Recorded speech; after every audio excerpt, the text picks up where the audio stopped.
Hello everyone, आज हम करने वाले हैं आपके 12th का chapter first electric charge and field को हम रिवाइज करने वाले हैं। उसके फॉर्मूले जो भी है उसके अंदर हम उनको रिवाइज करने वाले हैं। सो हम स्टार्ट करते हैं। फर्स्ट है आपका चार्ज। चार्ज क्या होता है? एक फंडामेंटल प्रॉपर्टी ऑफ मैटर होता है। एंड दो टाइप का चार्ज होता है आपका, positive charge and negative charge. और पॉजिटिव चार्ज को इस तरह से डिनोट करते हैं और नेगेटिव चार्ज को इस तरह से। अब आपको पता है, आपने जब किया होगा तो लाइक चार्ज क्या होता है? रिपेल करते हैं एक दूसरे को, और अनलाइक चार्ज क्या करते हैं? अट्रैक्ट करते हैं एक दूसरे को। और कितने फोर्स से करते हैं वो हम आगे बताएंगे, ठीक है। फिर हम चलते हैं कि property of charge, this is important for board and CBSE and RBSE board, ठीक है। इसमें क्या होगा? फर्स्ट प्रॉपर्टी है एडिटिविटी ऑफ चार्ज या फिर सम ऑफ चार्ज। हम चार्ज को ऐड कैसे करें? तो हम चार्ज को सिंपली एल्जेब्रिक सम करते हैं, जो न्यूमेरिकली सम करते हैं वैसे ही करना है। क्यू नेट क्या निकालना है? क्यू, जैसे 1 2 3 को ऐड करते हैं उसी तरीके से ऐड करना है। सेकेंड क्वांटाइजेशन ऑफ चार्ज क्या है कि किसी बॉडी को हम सिर्फ किसकी फॉर्म में चार्ज दे सकते हैं? एन की फॉर्म में, जहाँ ई क्या है? फंडामेंटल चार्ज है। 1.6 मल्टीप्लाई 10⁻⁻19 कूलम। और एन क्या है? यहाँ पर आपके इंटीजर है, जैसे -1 -2 ये सब आ जाएगा और प्लस वाले आ जाएंगे। फिर है कंजर्वेशन। क्या होता है? चार्ज का कंजर्वेशन क्या है? The total charge of an isolated system is constant. That means charge are either created और destroyed. That means conservation of charge का मतलब है ना तो हम चार्ज को क्रिएट कर सकते हैं ना डिस्ट्रॉय कर सकते। एक आइसोलेटेड सिस्टम के लिए जो चार्ज होता है वो ऑलवेज कंजर्व रहता है, ठीक है। अब चलते हैं हम अपने कुलाम्स लॉ में। कुलाम्स लॉ जो मैंने अभी बताया था, लाइक चार्ज एक दूसरे को रिपेल करते हैं। अब कितने फोर्स से करते हैं उसका जो मैग्नीट्यूड आएगा वो कुलाम्स लॉ से आएगा। तो कुलाम्स लॉ क्या है? दो पॉइंट चार्ज के लिए लगता है Q1 एंड Q2। अब इन दोनों के बीच में डिस्टेंस आ रहा है तो कुलाम फोर्स क्या होगा? इसको इलेक्ट्रोस्टैटिक्स फोर्स भी बोलते हैं। एफ का वैल्यू क्या होगा? Magnitude K Q1 Q2 by R²। यहाँ K क्या है? कॉन्स्टेंट है। उस कॉन्स्टेंट का वैल्यू है, इसको 1/4 पाई एप्सिलॉन नॉट भी लिखते हैं। और इस कॉन्स्टेंट का वैल्यू है 9 × 10⁹ newton metre square by coulomb. And this epsilon nought is a permittivity of free space and value of epsilon nought is 8.85 × 10⁻12 coulomb newton per metre square. And ये आपको याद रखना है, जो वेक्टर फॉर्म होता है कूलम फोर्स का वो क्या होता है? F21 = 1/4 epsilon not. Q1 and Q2 दोनों चार्ज का मैग्नीट्यूड को मल्टीप्लाई करना है और इन दोनों के बीच का डिस्टेंस है R21 लिया है मैंने। और उसके साथ हम सिंपली R को ले लेंगे, R कैप डायरेक्शन के लिए लगा देंगे। अब ये होता है कूलम फोर्स में क्या होता है? जो जिस Q1 पर चार्ज पर Q2 फोर्स लगाएगा वो इक्वल होगा Q2 पर जो Q1 लगाएगा। दैट मीन्स और अपोजिट डायरेक्शन में होंगी। So F12 force equals to F21 and Coulomb's law agree with the Newton's third law. Newton third law क्या होता है कि जो भी एक्शन होती है उसके पास एक रिएक्शन होती है। उसी तरह क्या होगा, इसने इतना फोर्स लगाया तो ये बोला मुझे भी इतना ही तेरे ऊपर फोर्स लगाना, इक्वल मैग्नीट्यूड का एंड अपोजिट डायरेक्शन में। फिर हम चलते हैं प्रिंसिपल ऑफ सुपरपोजिशन। इसमें क्या होगा कि अभी हमने सिर्फ 2 चार्ज थे, अब क्या आ गया? अपने सिस्टम ऑफ चार्ज आ गया कि डिस्क्रीट जगह जगह क्या आ रहा है? अपने सिस्टम है पूरे बहुत सारे चार्ज आ गए। तो उनके लिए हम कैसे फोर्स फाइंड करते हैं? तो ये बोल रहा है कि force on a charge Q1 due to n charge. So force का फॉर्मूला क्या होगा? F = F12। जैसे आप इसको इस तरह से समझ सकते हो, ये आपके पास कोई सिस्टम है, Q1 है, Q2 है, Q3 Q4 है, Q5 है और Qn तक जा रहा है, ठीक है। अब मुझे Q1 पर फोर्स फाइंड करना है, Q2 की वजह से, Q3 की वजह से, Q4 की वजह से, Q5 की वजह से और Qn की वजह से। तो इस पर जो फोर्स होगा उसकी वैल्यू क्या होगी? 2 इसके ऊपर फोर्स लगा रहा है, 3 तो ऐड करना है, कौन सा? वेक्टर एडिशन करना है सब फोर्स का। F12 2 की वजह से फोर्स, 3 की वजह से फोर्स, F1 पर 4 की वजह से और n की वजह से। तो इनको हम समेशन की फॉर्म में इस तरह से लिख सकते हैं। Q1 को कॉमन लेंगे एंड Qi जो हम I ले रहे हैं, ठीक है। तो ये फॉर्म होगा प्रिंसिपल ऑफ सुपरपोजिशन का। इलेक्ट्रिक फील्ड क्या होगा? इलेक्ट्रिक फील्ड किसी पॉइंट की वजह से क्या होता है? जैसे Q चार्ज है, इसके किसी पॉइंट पर Q की वजह से कितना इलेक्ट्रिक फील्ड जनरेट होगा उसका वैल्यू होगा KQ/R² और डायरेक्शन क्या होगी? R कैप की डायरेक्शन होगी। अब फोर्स और इलेक्ट्रिक फील्ड में क्या रिलेशन होता है? F = QE। So electric field को हम क्या लिख सकते हैं? E = F/Q एंड यूनिट क्या होगा इलेक्ट्रिक फील्ड का, फोर्स का यूनिट क्या होता है न्यूटन, और कूलम चार्ज का। एंड डायमेंशन क्या होगा, आपको अगर फोर्स का डायमेंशन पता है और कूलम का डायमेंशन पता है तो आप इसका डायमेंशन निकाल सकते हो। उसका फॉर्मूला आएगा mL_T-3A-1। फिर हम जैसे हमने कूलम फोर्स में क्या था सुपरपोजिशन थ्योरम लगाई थी, उसी तरह यहाँ पर अलग अलग पॉइंट चार्जेस है, तो एक पॉइंट पर इन सब चार्ज की वजह से कितना इलेक्ट्रिक फील्ड जनरेट होगा, उसके लिए क्या होगा electric field due to the system of charge. So इसके लिए फॉर्मूला होगा E=1/4 summation I=1 to n QIP RIP का होल स्क्वायर एंड R⁻IP।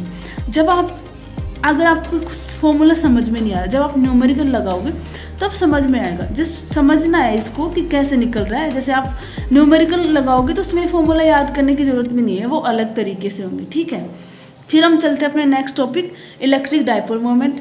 अब इलेक्ट्रिक डाइपोल मोमेंट कम जनरेट होगा जब अपने पास दो चार्ज होंगे -Q और ये है +Q। जब वो दोनों एक साथ होंगे और उन दोनों के बीच में डिस्टेंस Q ही है, तो वहाँ पर क्या होगा इलेक्ट्रिक डाइपोल मोमेंट जनरेट होता है और इसकी डायरेक्शन क्या होती है -Q से Q इसकी डायरेक्शन होती है। एंड इसका फॉर्मूला क्या होता है 2QA। चार्ज किसी भी चार्ज को ले लो मैग्नीट्यूड को और इन दोनों के बीच के डिस्टेंस को मल्टीप्लाई कर देंगे और पी कैप क्या होगा इसकी डायरेक्शन होगी इस डायरेक्शन में। यूनिट क्या होगा चार्ज का यूनिट क्या होता है कूलम होता है। एंड ए क्या है डिस्टेंस है तो डिस्टेंस मीटर होते हैं, तो कूलम मीटर इसका यूनिट हो गया। डायमेंशन क्या हो जाएगा ATL हो जाएगा, ठीक है। अब हम चलते हैं इलेक्ट्रिक। अब देखो अब डाइपोल आ गया, अब चार्ज आ गई, तो अब इलेक्ट्रिक फील्ड भी आएगा। सो अब क्या करना है electric field due to the dipole कितना आएगा एट एक्सिस पॉइंट पर निकालेंगे। अब ये देखो ये डाइपोल मोमेंट है तो हम एक पॉइंट यहाँ पर भी निकाल सकते हैं इलेक्ट्रिक फील्ड इन दोनों की वजह से कितना होगा।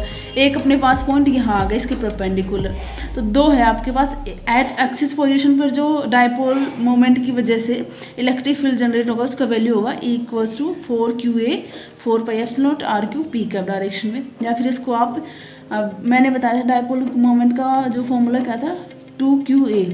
सो यहाँ पर क्या हो जाएगा 2 बाहर ले लिया और 2QA क्या बच जाएगा P बच जाएगा 4πε0 RQ पी कैप। एंड जो इक्वेटोरियल प्लेन होता है जैसे इसके परपेंडिकुलर डाइपोल मोमेंट के परपेंडिकुलर, तो यहाँ पर जो इलेक्ट्रिक फील्ड आएगा वो आएगा E=-P 4πε0 RQ पी कैप। अब यहाँ -Q आया क्योंकि डाइपोल मोमेंट की डायरेक्शन ये थी, तो इस पॉइंट पर जो इलेक्ट्रिक फील्ड का डायरेक्शन होगा वो इस डाइपोल मोमेंट की डायरेक्शन की अपोजिट डायरेक्शन में होगा, इस वजह से नेगेटिव आया है। अब हम चलते हैं कि जब डाइपोल मोमेंट को मैंने एक यूनिफॉर्म फील्ड में रख दिया तो क्या होगा वहाँ पर एक टॉर्क जनरेट होगा, उस टॉर्क का वैल्यू होगा P sin थीटा, या फिर इसको टो P क्रॉस E भी लिख सकते हैं। अब हम चलते हैं इलेक्ट्रिक फ्लक्स। इलेक्ट्रिक फ्लक्स क्या होगा इसको आप ऐसे समझ सकते हो, ये आपके पास कोई भी सरफेस है। अब मैंने इलेक्ट्रिक फील्ड लाइन डाल रही हूँ इसके परपेंडिकुलर, तो इस सरफेस में से कितनी इलेक्ट्रिक फील्ड लाइन क्रॉस होंगी, जितनी क्रॉस होंगी वो ही क्या होंगे आपका इलेक्ट्रिक फ्लक्स होगा। उसका मैथमेटिकली फॉर्मूला है φ=EA cos थीटा। एंड आपको पता है वेक्टर प्रोडक्ट होता है, उसके लिए क्या होता है इसको EA भी लिख सकते हैं, और थीटा क्या है angle between electric field and surface. And याद रखना है इलेक्ट्रिक फ्लक्स क्या होता है एक स्केलर क्वांटिटी होती है। एंड यूनिट क्या होगा इलेक्ट्रिक फील्ड का यूनिट, और उसके एरिया के यूनिट को मल्टीप्लाई करेंगे तो क्या यूनिट आएगा newton metre square by coulomb. And dimension क्या होगा आपको न्यूटन फोर्स का डायमेंशन लिखना है, मीटर का लिखना है और कूलम का। देखो आपको पता है करंट क्या होता है चार्ज पर यूनिट टाइम, ठीक है। तो यहाँ से चार्ज का जो आपका डायमेंशन क्या होगा करंट का एम्पेयर होता है और इसका टाइम होता है, तो इस तरीके से निकालना है मैंने इसको। फिर अब अभी तक हमने क्या बात की थी डिस्क्रीट चार्ज ले रहे थे। जैसे डिस्क्रीट का मतलब ये सिस्टम था, जैसे यहाँ पर था यहाँ पर था यहाँ पर था, बीच में कुछ भी चार्ज नहीं है। अब हम चल रहे कॉन्टिन्यूस चार्ज, मतलब अब मैं यहाँ जा रही हूँ इस लाइन में जा रही हूँ तो मुझे हर जगह चार्ज मिलेगा। तो अब हम चल रहे कॉन्टिन्यूस चार्ज डिस्ट्रीब्यूशन क्या होता है CCD शॉर्ट फॉर्म। ये 3 टाइप के होते हैं, लीनियर चार्ज होता है, सरफेस चार्ज होता है और वॉल्यूम चार्ज होता है। जब अपनी सिर्फ लेंथ होगी तो अपना लीनियर चार्ज आएगा और उसका फॉर्मूला क्या होता है λ=Q/L होता है। एंड सरफेस चार्ज के लिए एरिया होना चाहिए, तो area σ=Q/A। And volume charge के लिए आपके पास वॉल्यूम होना चाहिए, नाम से पता चल रहा है रटने की ज़रूरत नहीं है, ρ=Q/V। एंड यूनिट क्या होगा इसका कूलम पर मीटर होगा, और इसका क्या होगा कूलम पर मीटर स्क्वायर, और इसका coulomb per metre cube volume है। तो अब डायमेंशन क्या होगा कूलम का मैंने डायमेंशन बताया था ना अभी 80, तो 80 और लेंथ नीचे तो ऊपर जाएगा -1 और इसका -2 आ जाएगा, सेम रहेगा ये, तो बस लेंथ 2 बार है तो -2, यहाँ 3 हो जाएगा। अब हम चलते हैं अपने इम्पोर्टेंट टॉपिक गॉस थ्योरम के पास या गॉस लॉ के पास। गॉस लॉ क्या बोलता है? ये बोलता है कि आपके पास कोई भी क्लोज चार्ज सिस्टम है, तो यहाँ पर है चार्ज आपके पास Q1 है, जो भी है, तो यहाँ से इस चार्ज की वजह से जो आपका सरफेस है इससे कितना इलेक्ट्रिक फील्ड जनरेट होगा, इसको दिया था अपने गॉस लॉ ने। सो गॉस लॉ का मैथमेटिकली फॉर्म क्या होता है? Phi equals to Q inside divide epsilon nought. मतलब जो फाई है जो डिपेंड करेगा जो क्लोज सरफेस होता है उसके अंदर कितना चार्ज है, सिर्फ उस पर डिपेंड करेगा, बाहर के चार्ज से उसका कोई लेना देना नहीं है।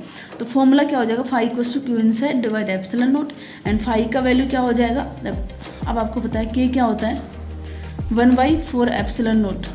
तो एप्सिलॉन नोट की जगह हम क्या लिख सकते हैं? 1 एप्सिलॉन नोट की जगह 4 पाई के भी लिख सकते हैं ना। तो यहाँ से 4 पाई के और समीशन ऑफ क्यू आई, जितना उसके अंदर जो चार्ज है उसको ऐड कर देंगे। फिर आते हैं अपना important Gauss application of Gauss law.